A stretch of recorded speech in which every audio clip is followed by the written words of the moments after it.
اور اگر وہ شخص مجھے جانتا نہیں ذاکر کیسا دکھتا ہے. مثال کے طور پہ شری لنکا میں میں ایک اسٹوڈنٹ کو مدد کرتا ہوں, روز 10,000 روپے بھیجتا ہوں. اس کو پتا نہیں ذاکر کے ساتھ کیا کرتا ہے, وہ کاکروچ بناتا ہے, کاکروچ, اور روز صبح کو بولتا ہے ذاکر شکریہ.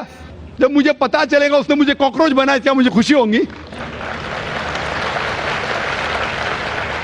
بھلے وہ مجھے کچھ خالی دل میں کہتا تھا ذاکر شکریہ کافی ہے, شکریہ نہیں بھی کہتا تھا چل جاتا تھا, لیکن مجھے کاکروچ بنایا, انسان سے کاکروچ بنایا.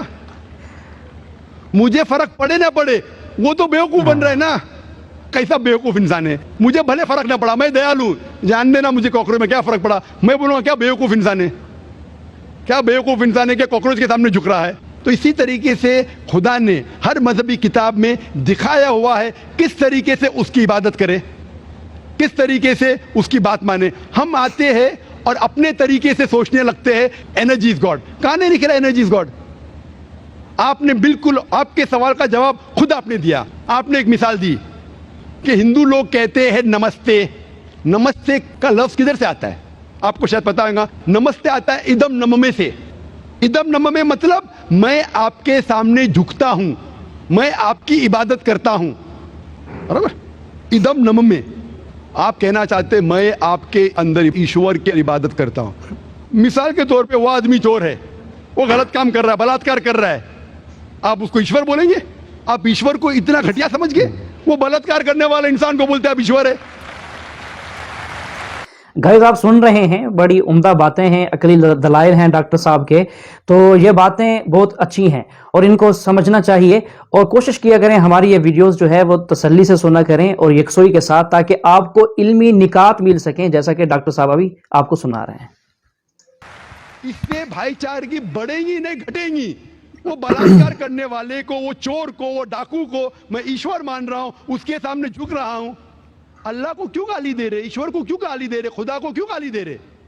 اسلام میں, اسلام کی بھی آپ نے مثال دی, اسلام میں ہم کہتے السلام علیکم. اللہ تعالیٰ سے فرماتے اس انسان پہ سلامتی دے.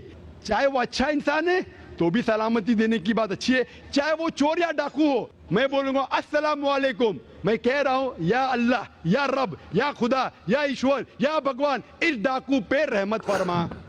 کچھ بری بات ہے نہ؟ میں اللہ کو گالی دے رہا ہوں, اس کے لیے دعا دے رہا ہوں کہ تو غلط کام چھوڑ اور صحیح راستے پہ آ. اگر میں اس کو خدا مانوں گا تو خوش ہو جائے گا, وہ اور چوری کرے گا,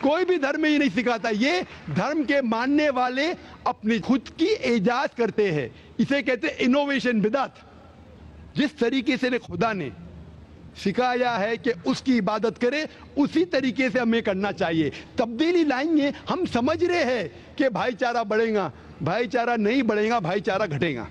لیکن اگر میں آپ سے کہوں گا اوتار سنگھ السلام علیکم, میں اللہ سے دعا کرتا ہوں کہ آپ پہ سلامتی ہو, آپ پہ امن ہو, آپ مجھے بولو اس سے بھائی چارہ زیادہ بڑھے گا یا کہنے سے بھائی میں آپ کو ایشور مانتا ہوں اور پھر آپ کی بات نہیں مانوں میں؟ پھر اگر آپ مجھے بولیں گے چلو بھائی شراب پینے چلو, چلو بھائی لڑکی کے ساتھ رات گزاریں گے, تو میں کیا بولوں گا, میرے بھگوان مجھے بلا رہا ہے. تو یہ کہنا السلام علیکم مطلب میں اللہ سے دعا کرتا ہوں کہ یہ انسان کے اوپر سلامتی ہو. اچھا انسان پہ بھی سلامتی کہنا اچھی بات ہے, برا انسان پہ بھی سلامتی کہنا اچھی بات ہے. تو اس طریقے سے اسلام میں جو گریٹنگ ہے اس سے کسی کو نقصان نہیں ہوتا ہے, نہ it is hypocrisy, it is the best way of بھائی چارہ. اور قرآن میں کہا گیا ہے سورہ نساء میں, سورہ نمبر 4 آیت نمبر 86 میں 86, وَإِذَا هُوِيتُمْ مطلب اگر کوئی آپ کو سلام دیتا ہے تو آپ اس سے اچھا سلام دو, کم از کم اس جیسا, کیونکہ اللہ تعالیٰ حساب رکھتا ہے. مطلب اگر آپ السلام علیکم کہیں گے مجھے کہنا چاہیے وعلیکم السلام ورحمۃ اللہ. اگر آپ کہیں گے السلام علیکم ورحمۃ اللہ, میں کہوں گا وعلیکم السلام ورحمۃ اللہ وبرکاتہ, اور بہترین ہونا چاہیے یا کم از کم یکساں. مثال آپ کہیں گے السلام علیکم, وعلیکم السلام, الفاظ وہی ہے لیکن دل سے آ رہا ہے وعلیکم السلام, اس میں بھی جذبہ زیادہ ہے, یہ بھی بہترین ہے. تو قرآن میں لکھا ہے کوئی بھی آپ کو سلام کرتا ہے اس سے بہترین سلام دو, یا اس سے بہتر نہ کر سکو, کوئی کہ السلام علیکم ورحمۃ اللہ وبرکاتہ, کم از کم اتنا دو, وعلیکم السلام ورحمۃ اللہ وبرکاتہ. یہ تعلیمات قرآن میں، اس سے بھائی چارہ بڑھتا ہے. تو غلط طریقے سے عبادت کرنا جو وید کے خلاف ہے، قرآن کے خلاف ہے، بائبل کے خلاف ہے، گرنتھ کے خلاف ہے، وہ کرنے سے بھائی چارہ نہیں بڑھے گا بلکہ گھٹے گا. تو اسی لیے ہم یہ جانیں ایشور جو ہمارا بنانے والا ہے، ہمارا خالق ہے، وہ جانتا ہے کہ کس طریقے سے اس کی عبادت کرنا چاہیے، وہ بہترین جانتا ہے. مثال کے طور پہ آپ کو ڈاکٹر کوئی دوائی دیتا ہے کہ یہ لال گولی صبح کو لینا، ہری گولی دوپہر کو لینا، آپ بولیں گے چھوڑو ہری لال، میں نیلی گولی کھاؤں گا. وہ ڈاکٹر ہے، وہ جانتا ہے. تو اسی طریقے سے ہمارا خالق، ہمارا مالک خدا ہے، اس کی بات کے اوپر عمل کرنا. اسی لیے جو انسان خدا کی باتوں پہ عمل کرتا ہے اسے کہتے ہیں اسلام، مطلب submit, he is called as a Muslim. تو جو کوئی اللہ کے مطابق چلتا ہے اسے کہتے ہیں person who submits his will to God.